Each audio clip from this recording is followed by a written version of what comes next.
नमस्कार, स्मिताज ब्लॉग या यूट्यूब चॅनलवर तुम्हा सर्वांचं स्वागत आहे. आज तुम्हाला साधी सोपी रेसिपी देणार आहे. ती झटपट होणारी आणि टेस्टलाही वेगळी अशी छान चव येईल अशी. इथे आपण घेणार आहे 2 कांदे बारीक चिरून, टोमॅटो एक घेतलेला आहे बारीक चिरून, कोथिंबीर घेतलेली बारीक चिरून. कांदा व्यवस्थित परतून घ्यायचा आहे तेलामध्ये. त्यानंतर तो परतल्यानंतर टोमॅटो टाकलेला आहे, तोही व्यवस्थित परतून घ्यायचा. त्यानंतर यामध्ये आपण तिखट टाकायचे.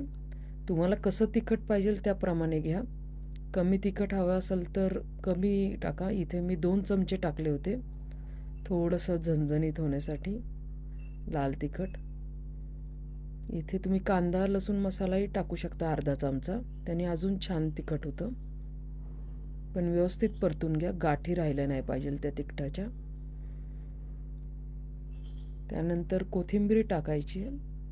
इथे टोमॅटो जितका बारीक करून घेऊ तितकं चांगलं लागतं भाजी.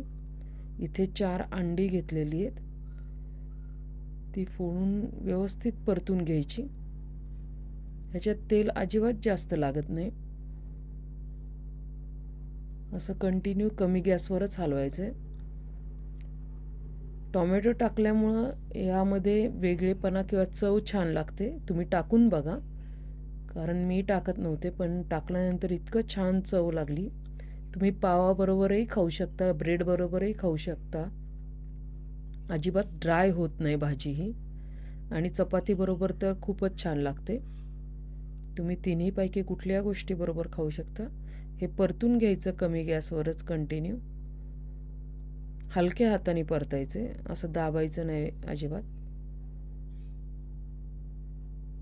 असं व्यवस्थित परतायचे, म्हणजे वेगवेगळे होतात असे कण, गाठी होत नाहीत.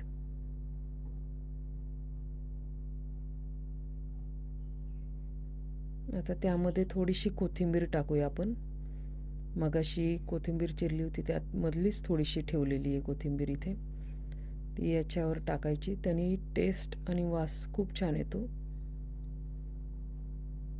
जितकी कोथिंबीर टाकू तितकी चव छान लागत जाते त्याची.